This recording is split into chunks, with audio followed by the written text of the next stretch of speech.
winners? Let the pros show you how to make money. General Manager Al DeMarco, a regular contributor on Fox Sports, MSNBC, and Comcast Sports TV, brings over 25 years of handicapping experience to the table. CEO Steve Budin, the author of Bets, Drugs, and Rock and Roll, is the man responsible for creating the online betting industry. Together, they lead PickNation.com, your #1 source for winners. Most of the season, the underdogs have had their way in Las Vegas, making bettors very poor, making sports books very rich. But last weekend, the favorites bit back as the Chalks went 10-4 against the spread. But it's all cyclical, guys. I've been doing this for 25 years. I can tell you at the end of the season, the favorites are the underdogs. One of them will be 5 or 8 games over 500. But ultimately, it doesn't matter whether you're on a favorite or you're on a dog, whether you're a dog player normally or you like laying the points. All that matters is whether or not the game you are betting today is a winner. And that's why you're watching this show. Hi, everyone. Al DeMarco here, and joining me via Skype, Steve Budin, and this is the Countdown to Kickoff program. We are joining you for the 6th consecutive season on FoxSports.com, also being broadcast nationally on satellite, thanks to Sports Time Ohio out of Cleveland. And this is the only nationally televised program that breaks down all of your top college and pro football games every single weekend from a point spread perspective. As I mentioned earlier, I have been a handicapper for over 25 years. Steve, of course, former bookmaker, the guy who created what you now know as the offshore sportsbook betting industry. And Steve, one of the first games we're going to talk about is one of the most interesting games on the card, the New York Giants taking on Cincinnati on the road. Last weekend, of course, the Giants blowing a 10-point fourth quarter lead, giving up 2 touchdowns to Pittsburgh, losing at home 24-20. Eli Manning having one of the worst games of his career, 125 yards passing. But now, Giants on the road against a Cincinnati team that tried its best last week against Denver, but allowed Peyton Manning to rally the Broncos for the win as their losing streak continued. And the Giants have been a money-making team on the road. Are they worthy of being a 4.5-point favorite here in a bounce-back situation? Right. Well, first of all, let's be honest. These are 2 teams that are 2 very different types of horses, Al. The Giants are the type of horse that you see at a racetrack. The Bengals, they're like the Clydesdales that you see at Central Park. The Broncos went into Cincy last week. They met no resistance whatsoever. Now the Giants come in, maybe the best road team in the league. Why would anything be different? Remove the quarterbacks from this equation. Giants are still the better team. When you add the quarterbacks back in, they're probably 7 to 10 points better. I think this is a value here. I'm taking the Giants minus the wood. Now, guys, if you watch the program all season long or check out my daily video reports over at PickNation.com, you know I've told you the Giants' defense has not played well this year. Oh, statistically, in terms of the league standings, they're more than mediocre. They're above average, if you know what I mean. But in key situations, they have not been able to get the job done. All season long at home, as witnessed last week by their fourth quarter collapse. Remember, it was just 2 weeks ago that they went to Dallas and blew a 23-0 lead before having to rally to beat the Cowboys and get the cover in this one. And last week, they sprung a leak defensively in terms of stopping the run. Isaac Redman, third-string running back for the Steelers, comes out of nowhere, rushes for a career-high 147 yards. The pass rush has not been what it has been in past years for the Giants as well. But again, this is a Giants team that has covered 8 consecutive road games. Giants team that's taking on a Cincinnati team. Well, I mean, what more can you say? They're a money burner, 1-7-1 against the spread their last night at home. I'm with you, Steve. I would go ahead and lay the points in this one. Matter of fact, at 4.5, I would also encourage you to go ahead and buy down the half point, making the Giants a solid 4. Spend the extra 10 to 15 cents on the dollar to get that half-point insurance in this particular game. Next game is going to be Tampa Bay and San Diego. But first, Steve, let's talk about fantasy football. Past 2 years at PickNation.com, we've been running a free fantasy football league contest. $500 total prize money. Top 20 finish in the money. And Steve, as we've often said, it's not like the fantasy leagues and the rotisserie leagues we knew from 10, 15 years ago, because this particular contest gives you instant gratification. Right. And more people are continuing to enter each and every week because it does bring that instant gratification and that excitement. But most of all, it's absolutely free. You can enter it every single week, win the cash, but you can't lose any cash because it's absolutely free.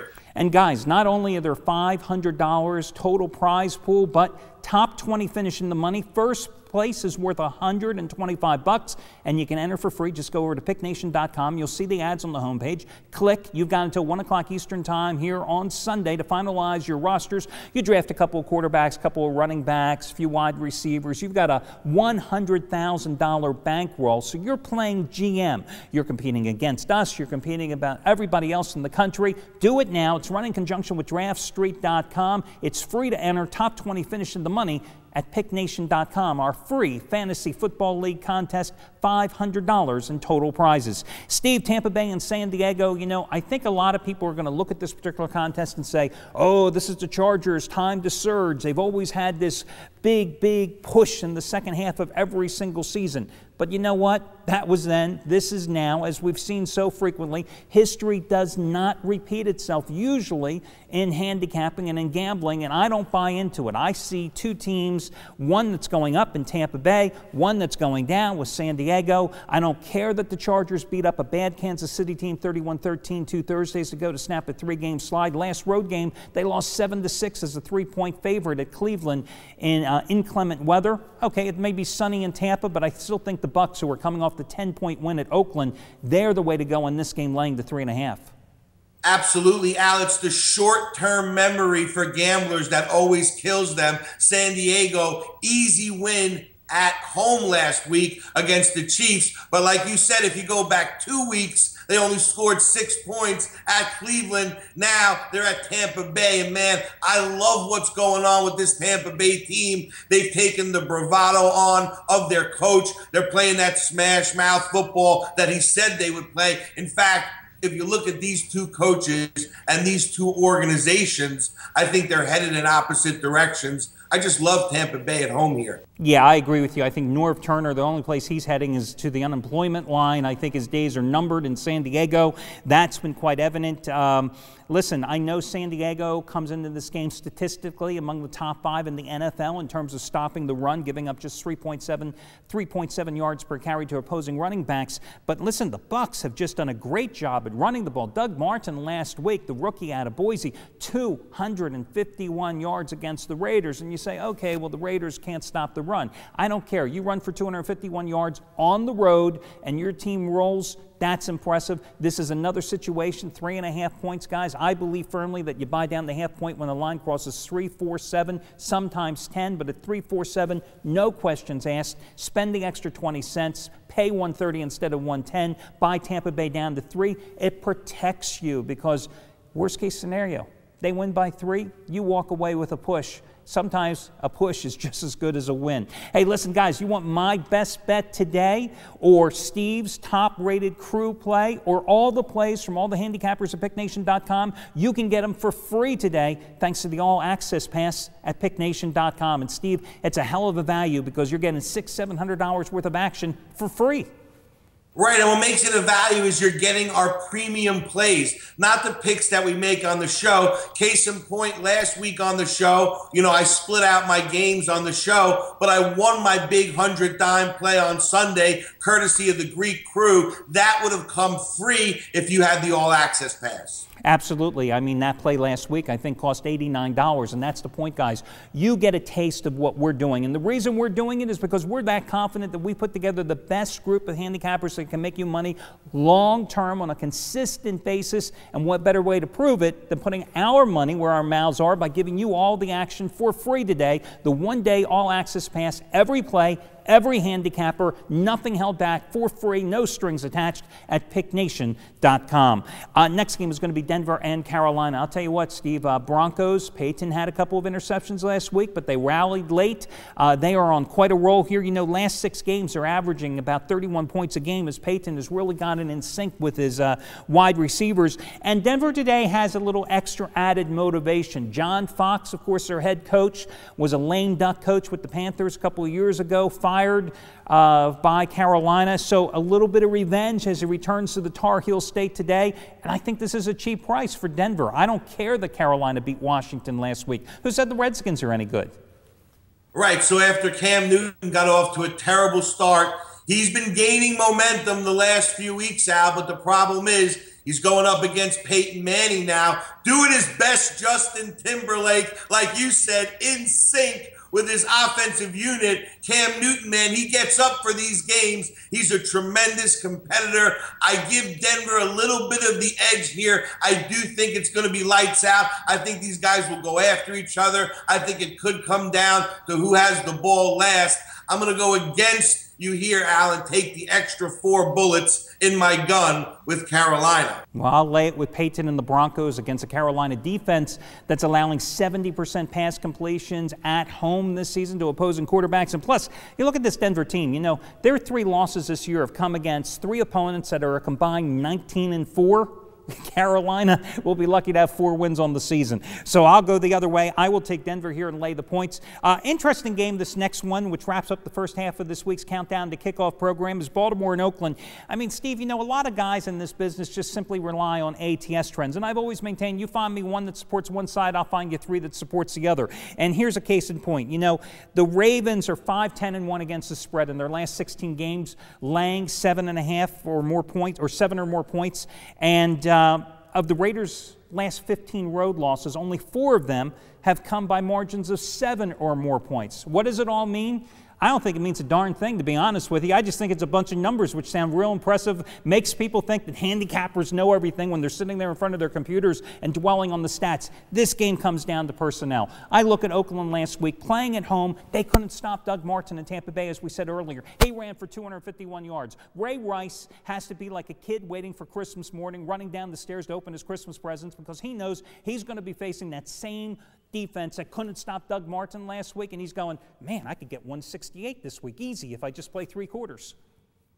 Right, but the problem is downtown Baltimore, much more dangerous than the Baltimore defense is these days too. They can't seem to get a consistent pass rush on the opposing quarterbacks either. And bookmakers, let me tell you something, Al, bookmakers love Baltimore bettors. Ravens 1-5 against the spread the last 6. I don't know. I think 7.5 points may be too much. I'm once again going with the dog here, Oakland plus 7.5. You know, Baltimore was my best bet last Sunday. It was my 15-dime premium selection, and I had a 3-0 sweep with my best bets last weekend.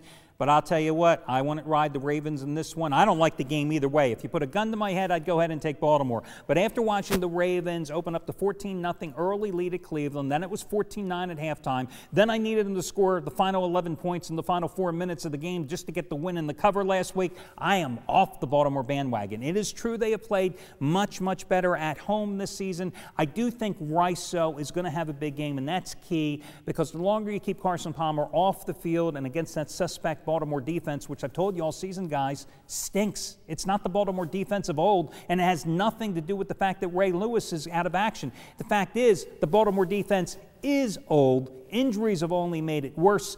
I think Baltimore's to play, but I'm with you. If there's one game here, though, I would say that I would just skip on today's card. I wouldn't even watch. It would be Baltimore and Oakland. How's that an endorsement for you? Guys, next game as we come out of the break is going to be perhaps the best one on the entire weekend card.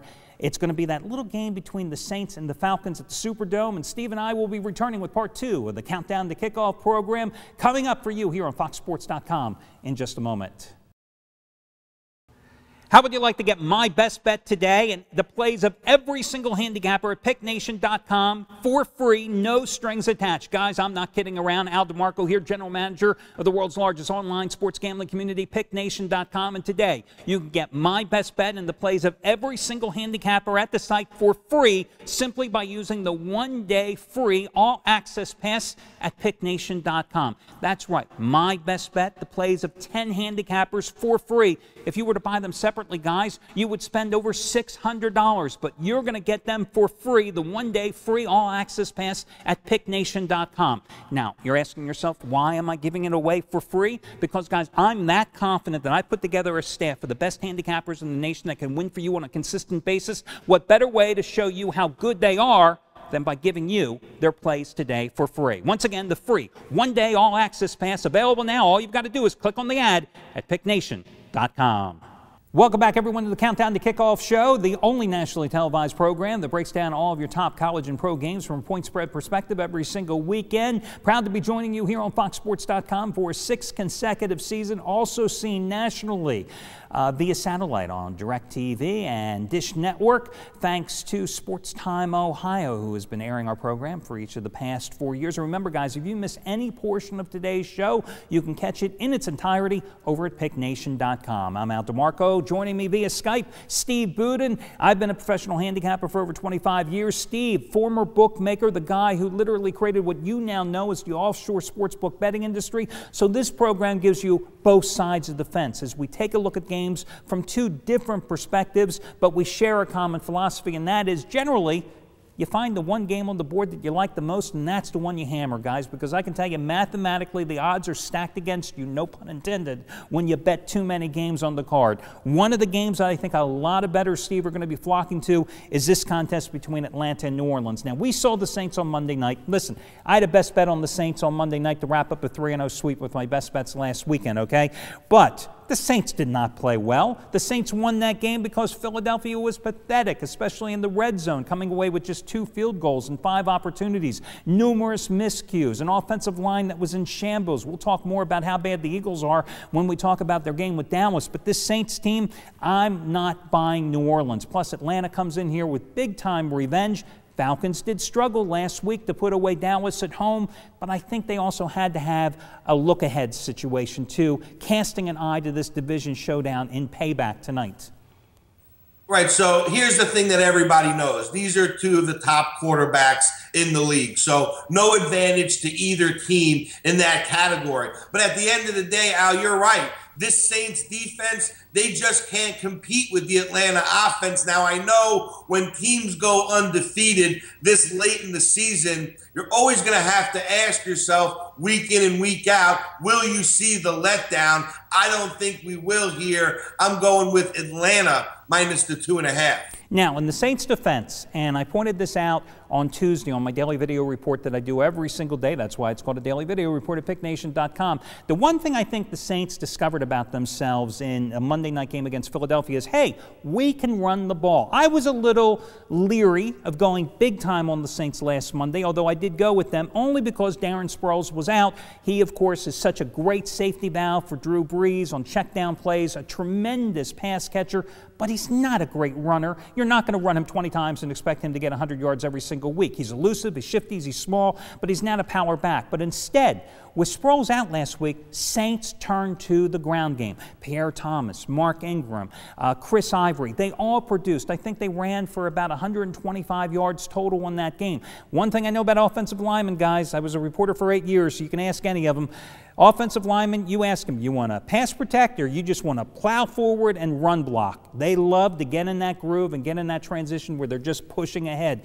So I think for New Orleans, that's a good thing that came out of that game, but I'm with you still. The Falcons seeking revenge. I mean, they were blown out at the Superdome, 45-16, I think it was last year, 26-23. They lost in overtime as well at home in Atlanta.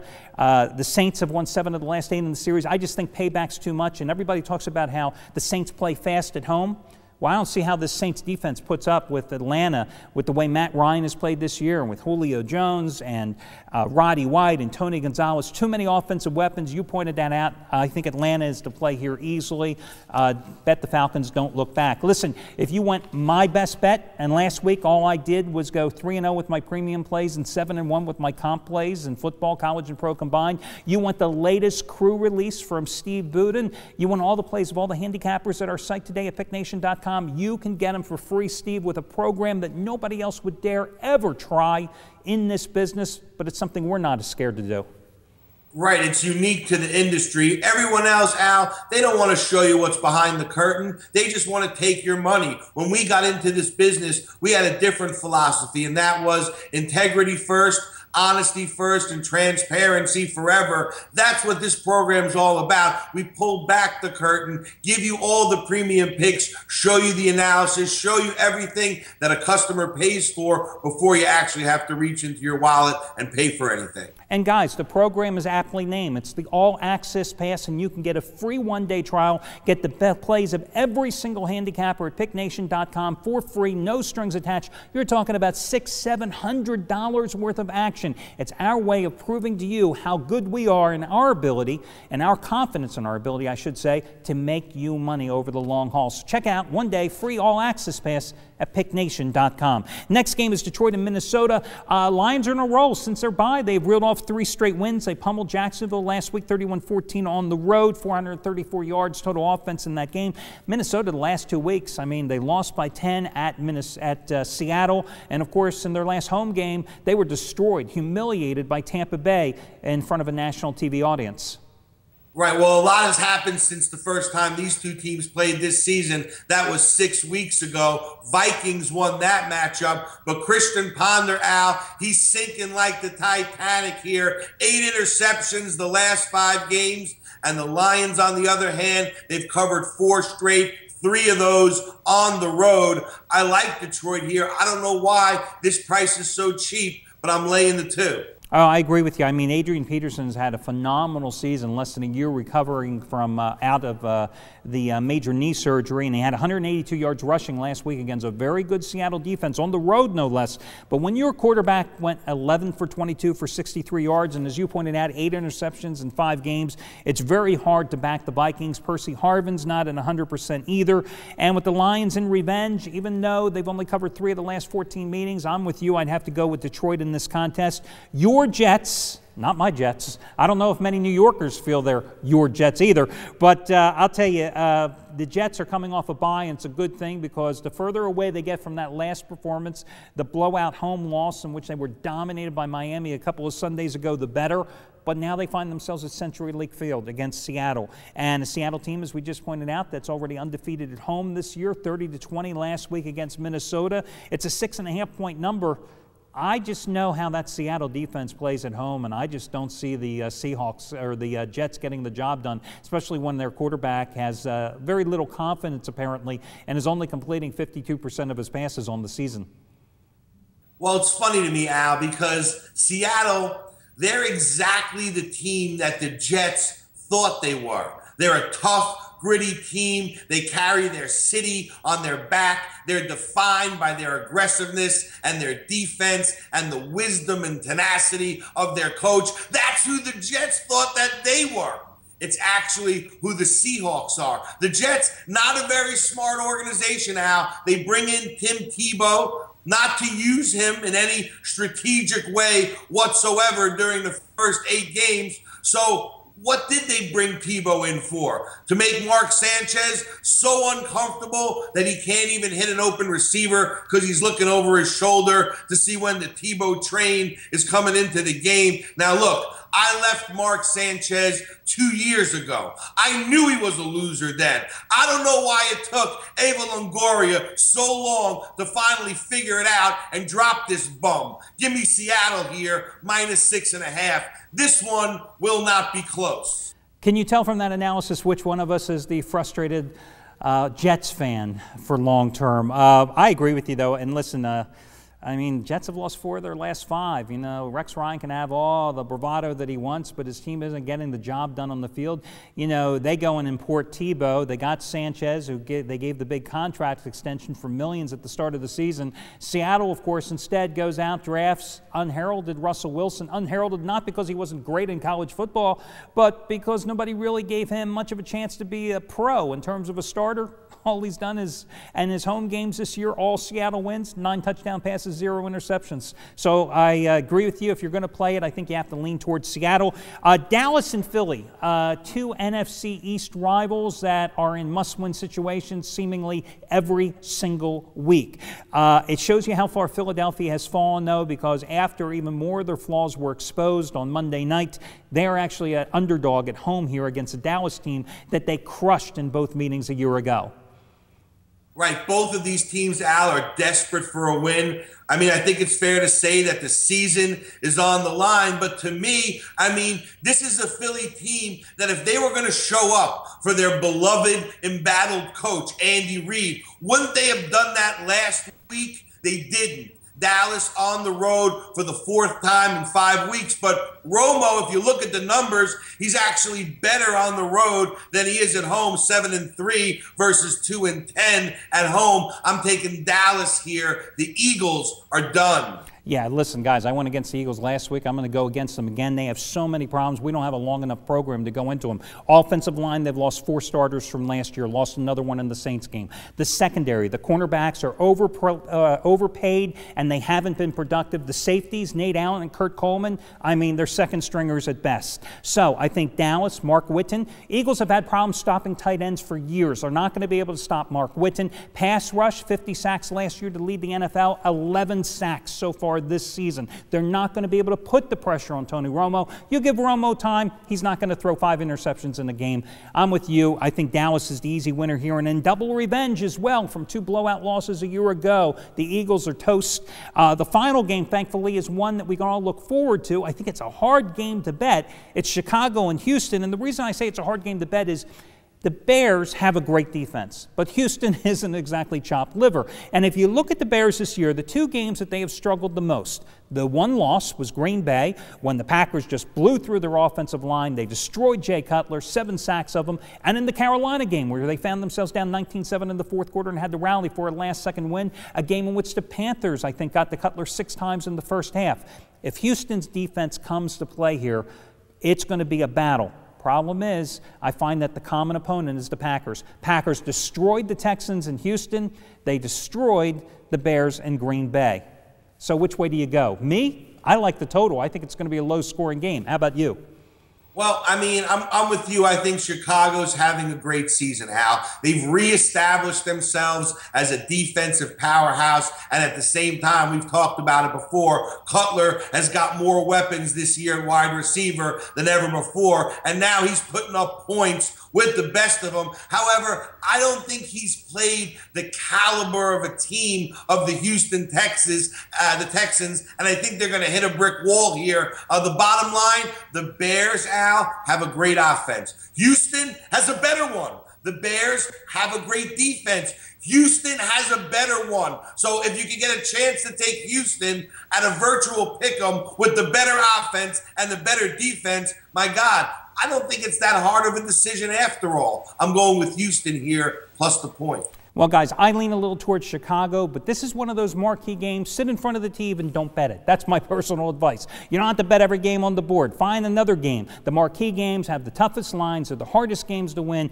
I like the under. Steve likes Houston. I lean a little towards Chicago, but again, it's not my best bet of the day. My best bet, all the best bets of all the handicappers available today for free at picknation.com via the All Access Pass. Steve, the NFC season is winding down. We'll be back, though, again next week with another edition of your Countdown to Kickoff program. Don't miss the Monday edition on foxsports.com.